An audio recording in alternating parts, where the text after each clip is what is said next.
Well, well, sorry. Well, welcome to this Brand New Show. As you know, I am Brand New, like always on all podcast platforms everywhere. Brand New Show, social media platforms, Instagram, Threads, real. Brand New Show, that's real. Brand New Show, REAL. Brand New Show.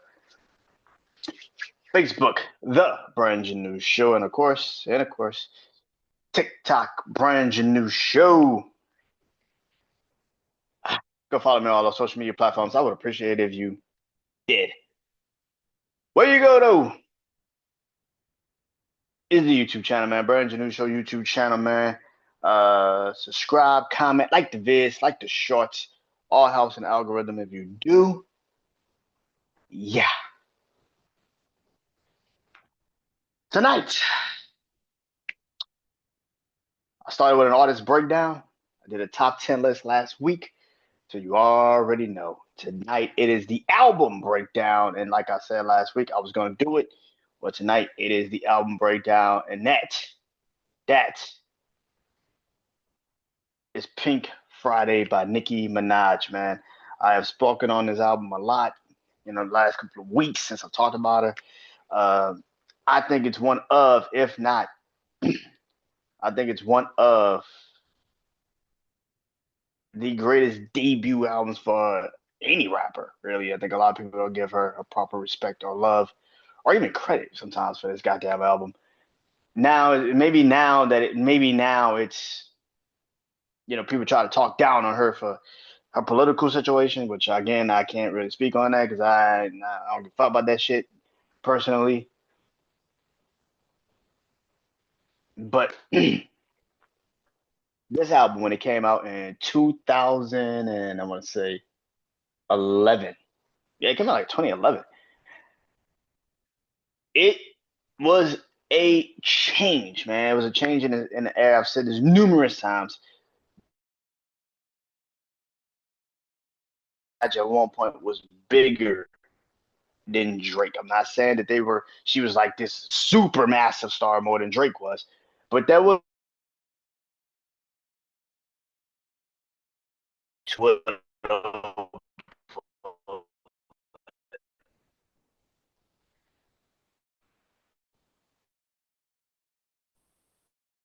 because she was a female rapper that was changing conversation. At that time in hip hop, again, people pretend like this wasn't a thing. At that time in hip hop, when Nicki Minaj dropped Pink Friday, hip hop when it came to females, I mean, now we got so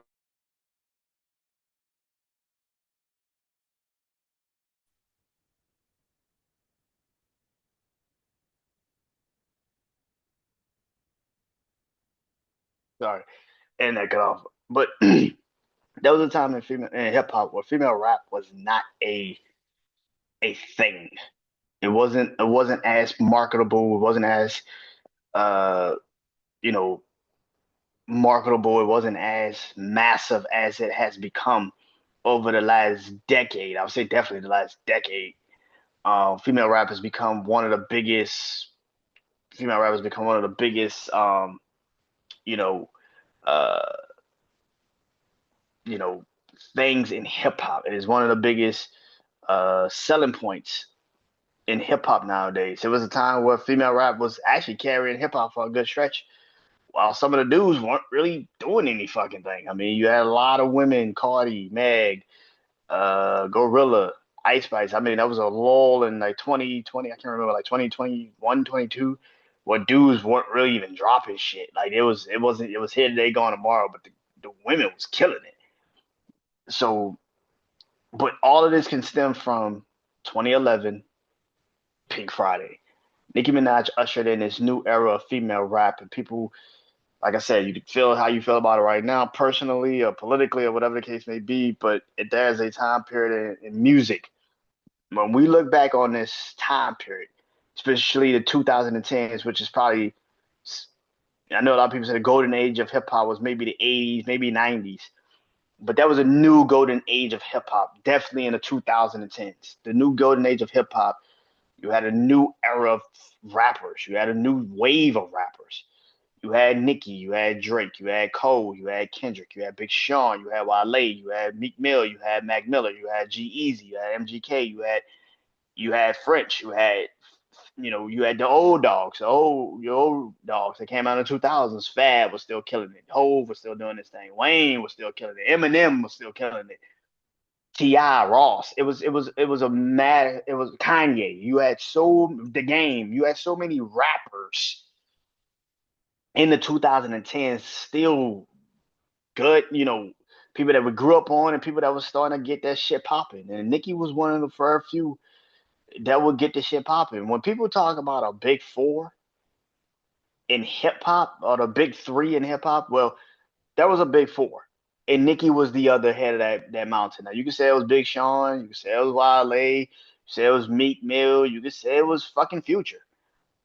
But Nicki was the other head of that big four. It was Drake, it was Cole, it was Kendrick. And then it was Nicki Minaj. And Pink Friday was one of those albums that solidified that. And that is why I'm talking about it today.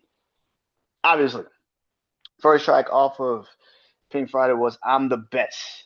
You listen to the intro, how she opened this album up, the intro particularly, um, basically just tells us about her journey to get to this point in her career. You go from Beam Me Up Scotty mixtape to now actually dropping your first album. It is the album. Like I said, this album was very anticipated. And this was the first song we got off the album to hear it. And it was exactly what we needed it to be. She killed it. And it was awesome. Goes right into the second song, Roman Revenge. Roman's Revenge. Featuring Eminem. Slim Shady. I talked about this last week. It wasn't on my list, but I definitely talked about it last week. Eminem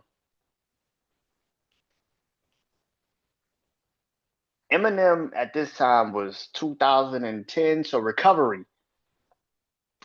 excuse me, Recovery was a massive album that had dropped, and I mean, Love the Way You Lie, and also I'm Not Afraid. You had a lot of hits off that album, man. Also, you had the song. You also had him also features during that time. Um, he was killing it. He was killing it everywhere you turn. Eminem was just the man. So for him to jump on a song again, like I said last week, to have Kanye and Eminem on your first fucking album is fucking rare. That don't happen. So for her to have Eminem do a verse on her first album and a second track is her and Eminem, that's a fucking endorsement that a lot of people just don't understand.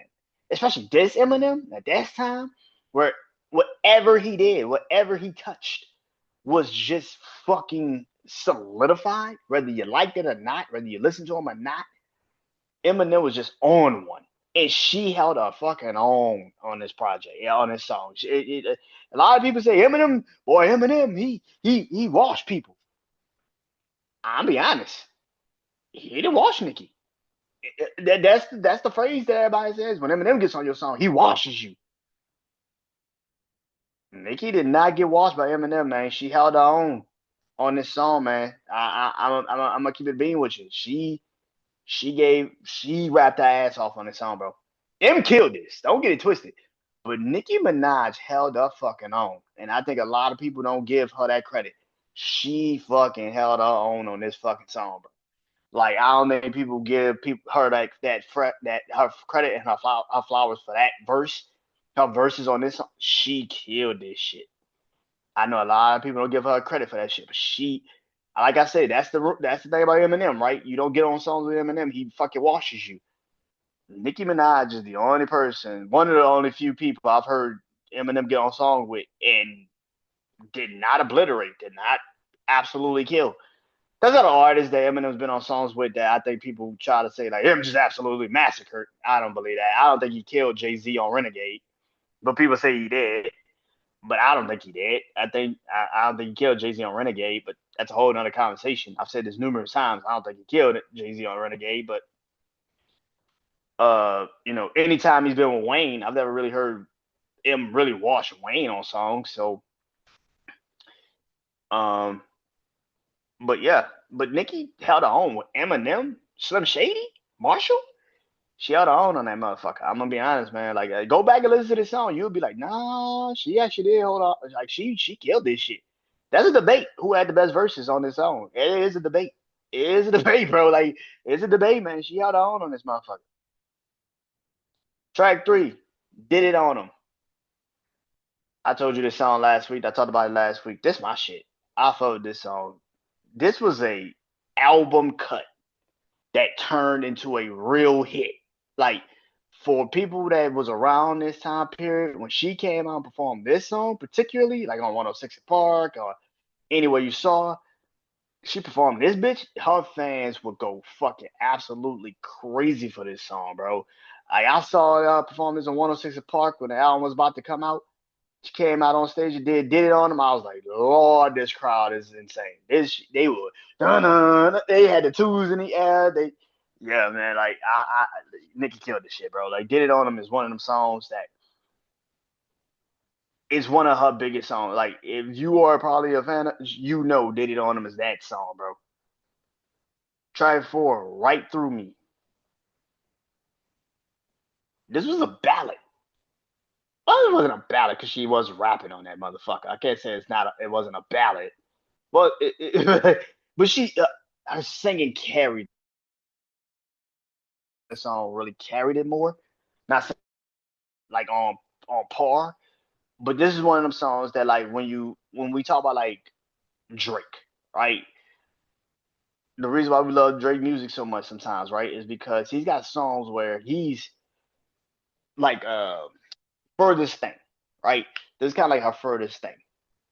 Oh, Racing My Mind, right? That was kind of like hers. It was kind of like a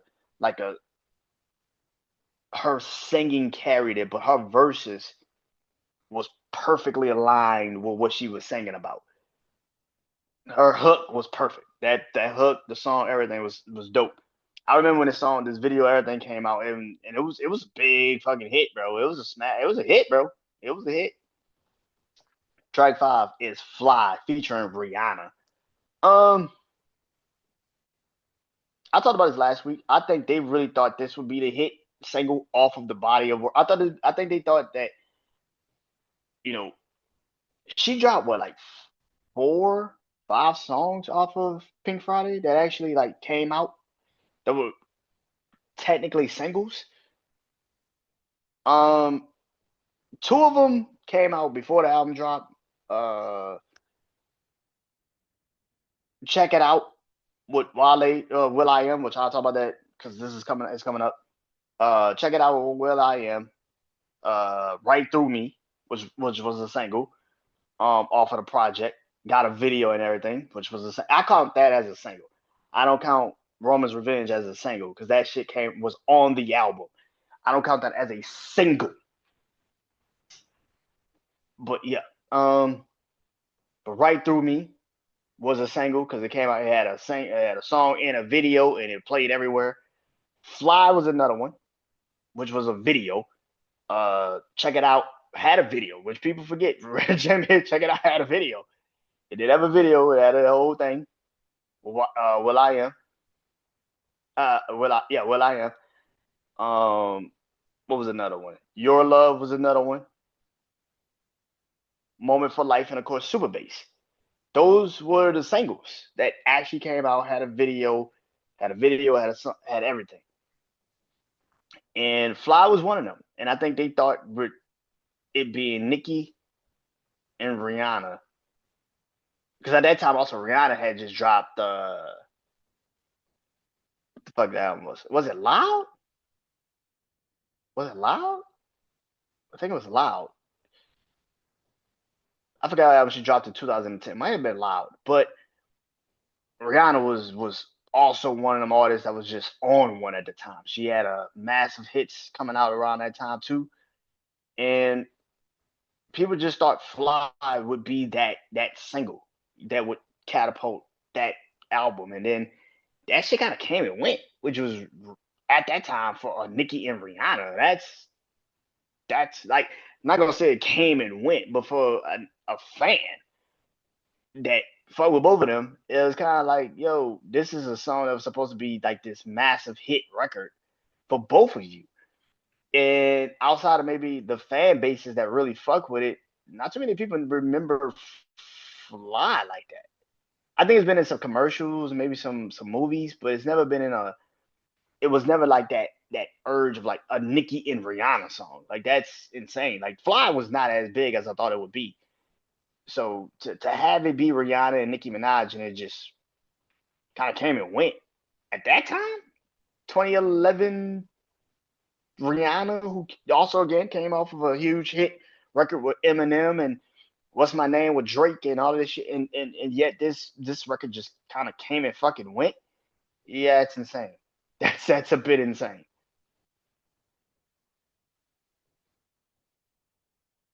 Track 7, Save Me. Dope song, man. It is a song that is fire,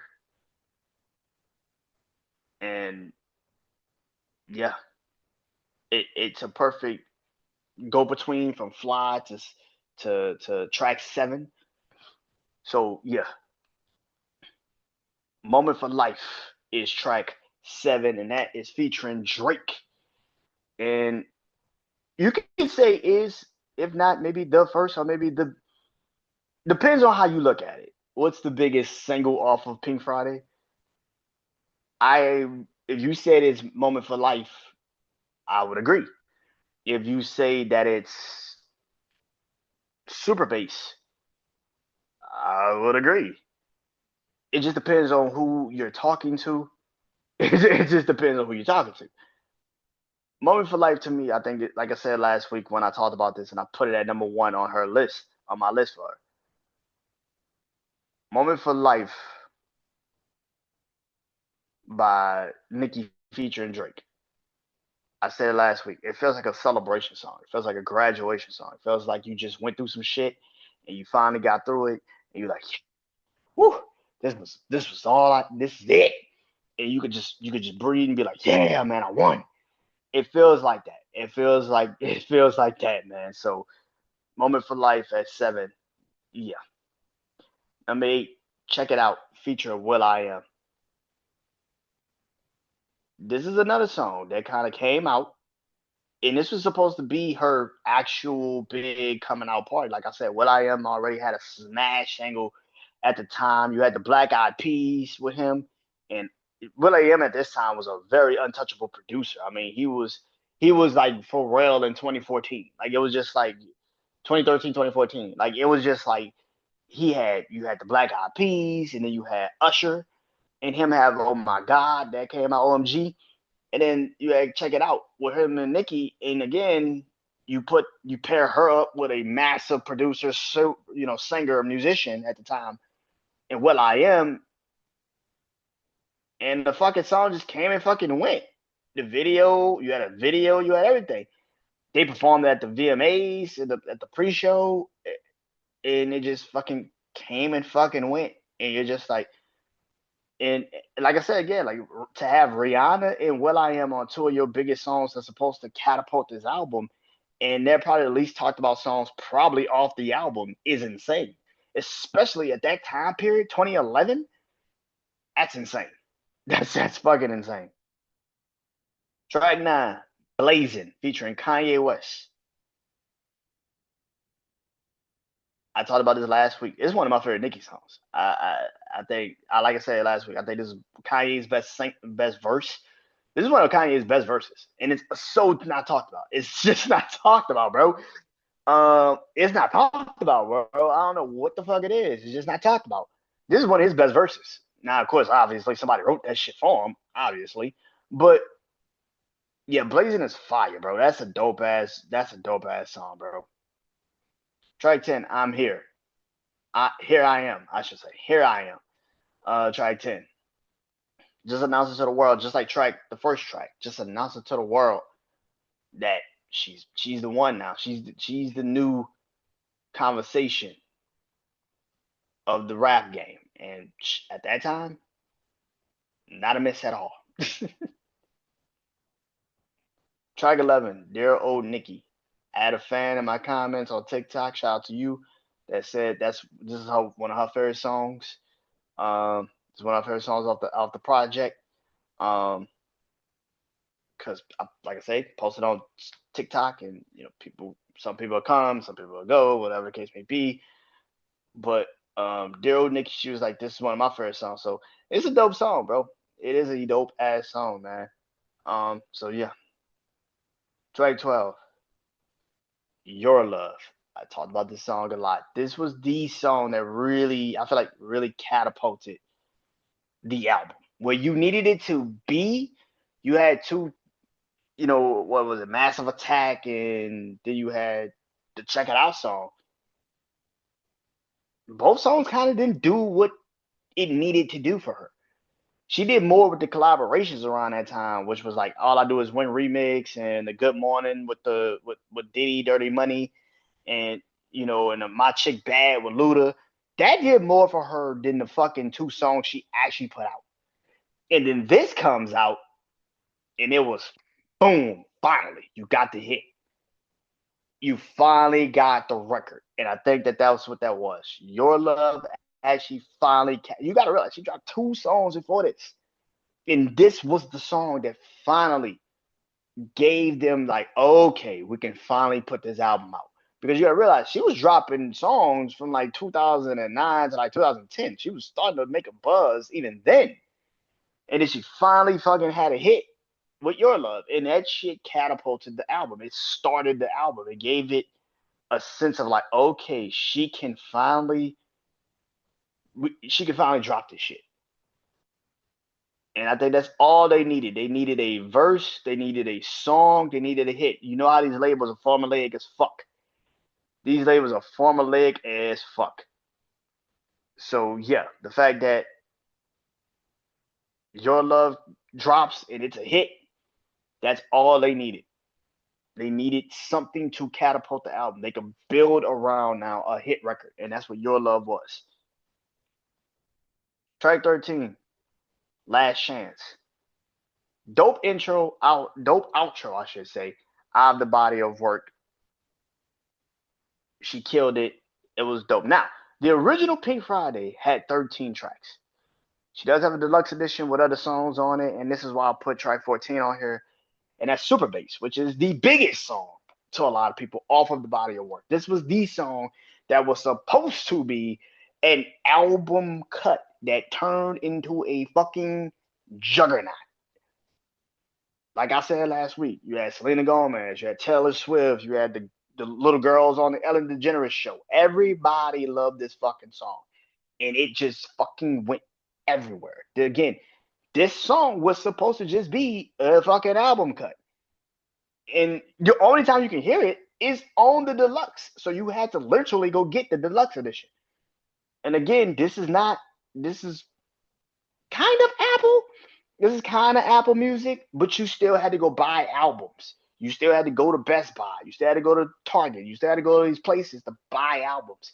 So if you bought the album, this was one of the songs on the deluxe edition. And it's the first song on the deluxe edition. And it's a fucking massive fucking hit. It's a fucking juggernaut. This is the song that I think put Nicki Minaj in a different conversation. Like, she went from being a rapper to a pop artist. And I know that's like a scary thing to say about hip hop, but that's exactly what happened. This song catapulted her to another fucking level. And it was a changing of the guard. And I think that's why I think a lot of people, when I say about her, when I say she was 1A and Drake was 1B, people don't understand. Drake did not have that significant hit yet. That hit that catapulted him to the next level. At that time, I'm going to say at that time, he did not have that. I know people sit there and say, oh, Over was that. No, it wasn't. Oh, Miss Me was that. No, it wasn't. he didn't have that significant hit that you knew from just the radio playing it and everybody playing it from. He didn't have that, but she did. Super Bass was a massive fucking hit, and it catapulted her career to another fucking stratosphere. That's why I say she was 1A and he was 1P, because her hit was a fucking juggernaut. It was a banger. It just was different. You could, it was a song that just took over. At that time, Drake did not have that. He didn't. He had features. He had songs that were fire to the people that fucked with his music, but he didn't have a significant hit like Super Bass. I'm not saying it had to be off of the album that nobody knew of and then it just blew the fuck up. No. But a song that just boom catapulted the conversation to what she was or he was at that time. Super Bass was that. It was that, bro. The fact that it was a fucking album cut. It was on the deluxe edition. And it rose to number fucking, what was it? Like, I think it was number one. I think it went to number one. Again, you got Taylor Swift and fucking Selena Gomez and all these people bumping this goddamn song and saying it's the best song out. It's probably going to get to number one. So yeah. But that's all, man. That's all, man. Next week, I start my artist breakdown for the one and only Miss Missy Misdemeanor Elliott. Yeah. Go on, Missy, man. And then, of course, this all leads to the highly anticipated debate between Nicki Minaj and Missy Elliott. Till then, I'm Brandon Janeau. This is the album breakdown, Pink Friday. Go listen to the album. It's on all musical platforms everywhere. Peace.